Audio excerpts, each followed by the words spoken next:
मंदोदरी आगे भूसीसा, धरी सर चले जहां जगदीसा। प्रवेशी सब निशंग महुजाई, देखी सुने दुदुम्बी बजाई। बरसहि सुमन देव मुनि वृंदा, जय कृपाल जय जयति मुकुंदा।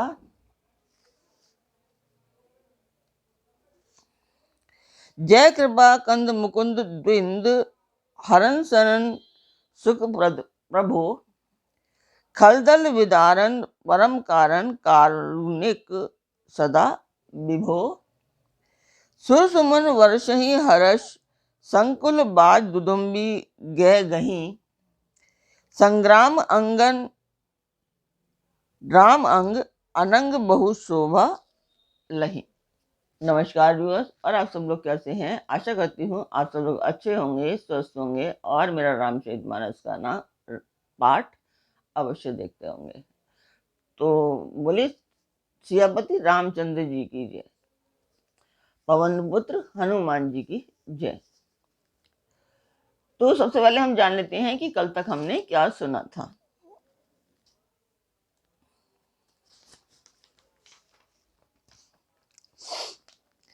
दसों दिशाओं में अत्यंत दाह होने लगा, बिना पर्व के सूर्य ग्रहण होने लगा। जब विभीषण ने बताया कि रावण की नाभि में अमृत है, तो उसके बाद में दसों दिशाओं में अपशगुन होने लगे थे। दसों दिशाओं में अत्यंत दाह होने लगा, आग लगने लगी, बिना ही पर्व के सूर्य ग्रहण होने लगा। मंदोदरी का हृदय बहुत कांपने लगा, मूर्तियां नेत्र मार्ग से जल बहाने लगी, मूर्तियां रोने लगी, आकाश से वज्रपात होने लगे, अत्यंत प्रचंड वायु बहने लगी, पृथ्वी हिलने लगी, बादल रक्त बाल और धूलि की वर्षा करने लगे। इस प्रकार इतने अधिक अमंगल होने लगे कि उनको कौन कह सकता है। अपरिमित उत्पात देखकर आकाश में देवता व्याकुल होकर जय जय पुकार उठे। देवताओं को भयभीत जानकर कृपालु श्री रघुनाथ जी धनुष पर बाण संधान करने लगे। कानों तक धनुष को खींचकर श्री रघुनाथ जी ने 31 बाण छोड़े। वे श्री रामचंद्र जी के बाण ऐसे चले मानो काल सर्प हो। एक बाण ने नाभि के अमृत कुंड को सोख लिया, दूसरे 30 बाण कोप करके उसके सिरों और भुजाओं में लगे। बाण सिरों और भुजाओं को लेकर चले, सिरों और भुजाओं से रहित रुंड पृथ्वी पर नाचने लगा। धड़ प्रचंड वेग से दौड़ता है, जिससे धरती धंसने लगी। तब प्रभु ने बाण मारकर उसके 2 टुकड़े कर दिए। मरते समय रावण बड़े घोर शब्द से गरज कर बोला, राम कहाँ है, मैं ललकार कर उनको युद्ध में मारूं। तो कल तक यहाँ तक था। अभी जानते हैं कि पाठ को करने का उद्देश्य मेरा शुभ कार्य है, और उसके लिए मैं कर रही हूँ, जिसके तहत मैं चाहती हूँ कि आप लोगों से सहयोग चाहती हूँ कि आप लोग सब्सक्राइब करें, लाइक करें और शेयर करें, और जिससे मेरा ये उद्देश्य पूर्ण हो पाए। तो उस मंदिर की मैं वीडियो डालती हूँ, आप लोग देखिए और बताइए कि आपको मेरा पाठ कैसा लगता है। जो अच्छाई दिखाई देती है और जो कमियां दिखाई देती हैं वो भी बताएं, ताकि मैं उनको पूर्ण करने का प्रयास करूं।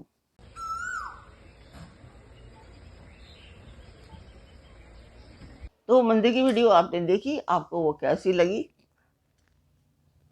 शुरू करते हैं आज का पाठ। स्वागत करती हूँ मैं आप सभी का अपने इस कार्यक्रम रामचरितमानस के लंका कांड पाठ में। तो इस रामचरितमानस के पाठ को अवश्य देखते रहिए, क्योंकि ये लंका कांड पाठ भी अभी समाप्ति की तरफ है, और उसके बाद उत्तराखंड पाठ, तो रामचरितमानस अभी समाप्त होने वाली है। तो जल्दी से जल्दी कुछ टाइम के बाद में समाप्त हो जाएगी। तो आप लोग अवश्य देखिए, और पूरी रामचरितमानस देखने के लिए आपको मेरे सारे कार्यक्रम देखने पड़ेंगे, जो कि 256-57 तो अभी हो चुके हैं, तो ये 300 प्लस जाएगा। शुरू करते हैं आज का पाठ। डोली भूमि गिरत दस कंदर, शुभित सिंधु सरि दिग्गज भूधर। धरनी परे उदौ खंड बढ़ाई, चापी भालू मरकट समुदाय। रावण के गिरते ही पृथ्वी हिल गई, समुद्र नदियां दिशाओं के हाथी और पर्वत क्षुब्ध हो उठे। रावण के धड़ के दोनों टुकड़े को फैलाकर भालू और वानरों के समुदाय को दबाता हुआ पृथ्वी पर गिर पड़ा। मंदोदरी आगे भुज सीसा, धरे सर चले जहां जगदीसा। प्रभु से सब निशंक महु जाई, देखी सुर ने दुदम्बी बजाई। रावण की भुजाओं और सिरों को मंदोदरी के सामने रखकर रामबाण वहां चले जहां जगदीश्वर श्री राम जी थे।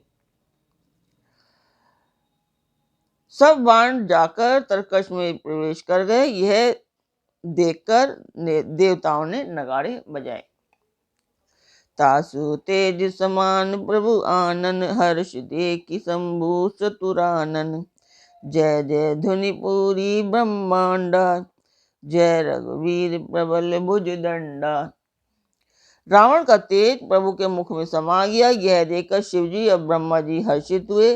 ब्रह्मांड भर में जय जय की ध्वनि भर गई। प्रबल भुजदंडों वाले श्री रघुवीर जी की जय हो। बरसहि सुमन देव मुनि वृंदा, जय कपाल जय जयति मुकुंदा। देवता और मुनियों के समूह फूल बरसाते हैं और कहते हैं कृपालु की जय हो, मुकुंद की जय हो, जय हो।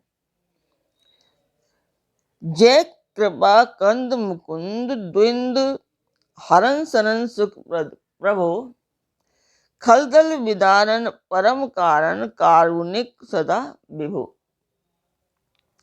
सुर सुमन वर्षहि हर्ष, संकुल बाज दुदुम्बी गही। संग्राम अंगन राम अंग, अनंग बहु शोभा लही। हे कृपा के कंद, हे मोक्षदाता मुकुंद, हे राग द्वेष हर्ष शोक जन्म मृत्यु आदि द्वंद्वों को हरने वाले, हे शरणागत को सुख देने वाले प्रभु, हे दुष्ट दल को विदीन करने वाले, हे कारकों के भी परम कारण, हे सदा करुणा बस करने वाले, हे सर्वव्यापक विभो, आपकी जय हो। देवता हर्ष में भरे हुए पुष्प बरसाते हैं। घमाघम नगाड़े बज रहे हैं। रणभूमि में श्री रामचंद्र जी के अंगों ने बहुत से कामदेवों की शोभा प्राप्त की। सिर जटा मुकुट प्रसन्न बिच बिच, अति मनोहर राजही। जनु नीलगिरी पर तड़ित, पटल समेत उद्गन भ्राजही। भुजदंड सर को दंड, फेरत रुधिर कंतन अति बने। जनु राय मुनि तमाल पर, बैठी विपुल सुख आपने। सिर पर जटाओं का मुकुट है, जिसके बीच बीच में अत्यंत मनोहर पुष्प शोभा दे रहे हैं। मानो नीले पर्वत पर बिजली के समूह सहित नक्षत्र सुशोभित हो रहे हैं। श्री राम जी अपने भुजदंडों से बाण और धनुष फिरा रहे हैं। शरीर पर रुधिर के कण अत्यंत सुंदर लगते हैं। मानो तमाल के वृक्ष पर बहुत सी लाल मुनियां चिड़ियां अपने महान सुख में मगन हुई निश्चल बैठी हों। कृपा दृष्टि करी वृष्टि, प्रभु अभय किए सुरवृंद। भालू कीस सब वर्षे, जय सुखदाम मुकुंद। प्रभु श्री रामचंद्र जी ने कृपा दृष्टि की वर्षा करके देव समूह को निर्भय कर दिया। वानर भालू सब हर्षित हुए और सुखधाम मुकुंद की जय हो ऐसा पुकारने लगे। पति सर देखत मंदोदरी, मूर्छित विकल धरनी खसी परी। जुबती वृंद रोवत उठ धाई, ते ही उठाई रावण बही आई। पति के सिर देखते ही मंदोदरी व्याकुल और मूर्छित होकर धरती पर गिर पड़ी। स्त्रियां रोती हुई उठ दौड़ी और उस मंदोदरी को उठाकर रावण के पास आईं। पति गति देखते करहि पुकारा, छूटे कछ नहीं बपुष संभारा। और ताड़ ना करहि विधि नाना, रोवत करहि प्रताप बखाना। पति की दशा देखकर वे पुकार पुकार कर रोने लगी। उनके बाल खुल गए, देह की संभाल नहीं रही। वे अनेकों प्रकार से छाती पीटती हैं और रोती हुई रावण के प्रताप का बखान करती हैं। तब बलनाथ डोल नित धरणी, तेजहीन पावक सरितरणी। शेष कमट सही सकहि न भारा, सो तनु भूमि परेउ भरी छारा। वे कहती हैं, हे नाथ, तुम्हारे बल से पृथ्वी सदा कांपती रहती थी। अग्नि, चंद्रमा और सूर्य तुम्हारे सामने तेजहीन थे। शेष और कच्छप भी जिसका भार नहीं सह सकते थे, वही तुम्हारा शरीर आज धूल में भरा हुआ पृथ्वी पर पड़ा है।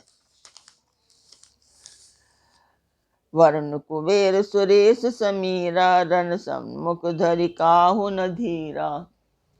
भुज बल जितेहु काल जम साई, आज परेहु अनाथ की नाई। वरुण, कुबेर, इंद्र और वायु, इनमें से किसी ने भी रण में तुम्हारे सामने धैर्य धारण नहीं किया। हे स्वामी, तुमने अपने भुजबल से काल और यमराज को भी जीत लिया था, वही तुम आज अनाथ की तरह पड़े हो। जगत विकित तुम्हारी प्रभुताई, सुत परिजन बल बरिन न जाई।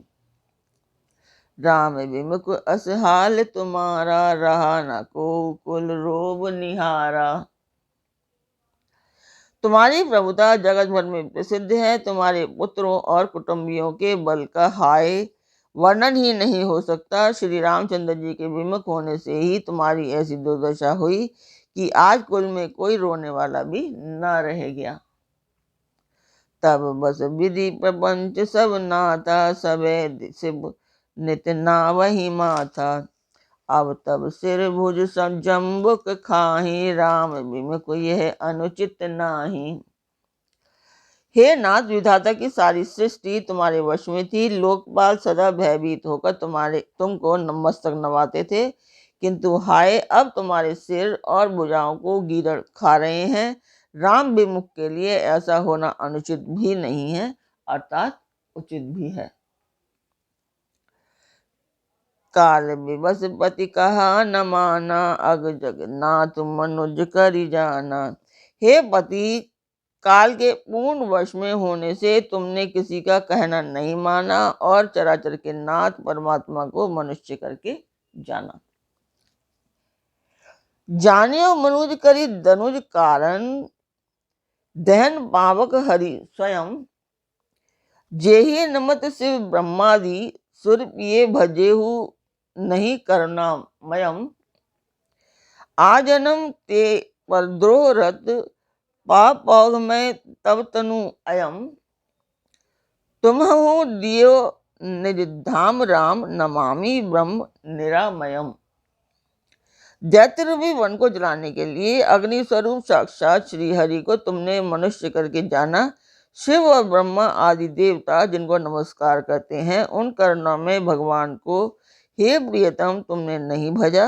तुम्हारा यह शरीर जन्म से ही दूसरों के द्रोह करने में तत्पर तथा पाप समूह में रहा। इतने पर भी जिन निर्विकार ब्रह्मा श्री राम जी ने तुमको अपना धाम दिया, उनको मैं नमस्कार करती हूँ। अह नाथ रघुनाथ सम कृपा सिंधु नहीं आन, जोगी वृंद दुर्लभ गति तो ही दीने भगवान। अह नाथ, श्री रघुनाथ जी के समान कृपा का समुद्र दूसरा कोई नहीं है। जिन भगवान ने तुमको यह गति दी, वे जो योगी समाज को भी दुर्लभ है। मंदोदरी बचन सुनि काना, सुन मुनि सिद्ध सबने ही सुन माना। अज महेश नारद सनकादि, जे मुनिवर परमार्थवादी। मंदोदरी के वचन कानों से सुनकर देवता, मुनि और सिद्ध सभी ने सुख माना। ब्रह्मा, महादेव, नारद और सनकादि तथा और भी जो परमार्थवादी श्रेष्ठ मुनि थे, मतलब परमात्मा के तत्व को जानने और कहने वाले थे। सबने सुख माना। भरी लोचन रघुपति निहारी, प्रेम मगन सब भय सुखारी। रुदन करत देखी सब नारी, गयो विभीषण मन दुख भारी। वे सभी श्री रघुनाथ जी को नेत्र भरकर निरख कर प्रेम मगन हो गए और अत्यंत सुखी हुए। अपने घर की सब स्त्रियों को रोती हुई देखकर विभीषण जी के मन में बड़ा भारी दुख हुआ और वे उनके पास आए। बंधु दशा बिलो की दुख कीना, तब प्रभु अनुजहि आयसु दीना। लक्ष्मण तेहि बहु विधि समझायो, बहु विभीषण प्रभु पहि आयो। उन्होंने भाई की दशा देखकर दुख किया। तब प्रभु श्री राम जी ने छोटे भाई को आज्ञा दी कि जाकर विभीषण को धैर्य बंधाओ। लक्ष्मण जी ने उन्हें बहुत प्रकार से समझाया। तब विभीषण जी प्रभु के पास लौट आए। कृपा दृष्टि प्रभु ताहि बिलोका, करौ क्रिया परि हरि सब शोका। कीन क्रिया प्रभु आयसु मानी, विधिवत देश काल जिय जानी। प्रभु ने उनको कृपापूर्ण दृष्टि से देखा और कहा, सब शोक त्याग कर रावण की अंत्येष्टि क्रिया करो। प्रभु की आज्ञा मानकर और हृदय में देश और काल का विचार करके विभीषण जी ने विधि पूर्वक सब क्रिया की। तो आज का पाठ मैं यहीं पर पूर्ण करती हूँ। कल फिर मिलेंगे। तब तक आप मेरा चैनल अवश्य सब्सक्राइब करें। आपके सहयोग की मुझे बहुत आवश्यकता है। और सब्सक्राइब करें, लाइक और शेयर अवश्य करें। और अपने परिवार और मित्रगणों को ज़्यादा से ज़्यादा शेयर करें, ताकि और उन्हें कहें भी कि आप इसे आगे शेयर करें और सब्सक्राइब भी करें, सो दैट कि ये उद्देश्य पूर्ण हो पाए। एक शुभ कार्य है ये। तो कल फिर मिलते हैं एक नए पार्ट में, एक नई उमंग, एक नई तरंग के साथ। तब तक के लिए नमस्कार।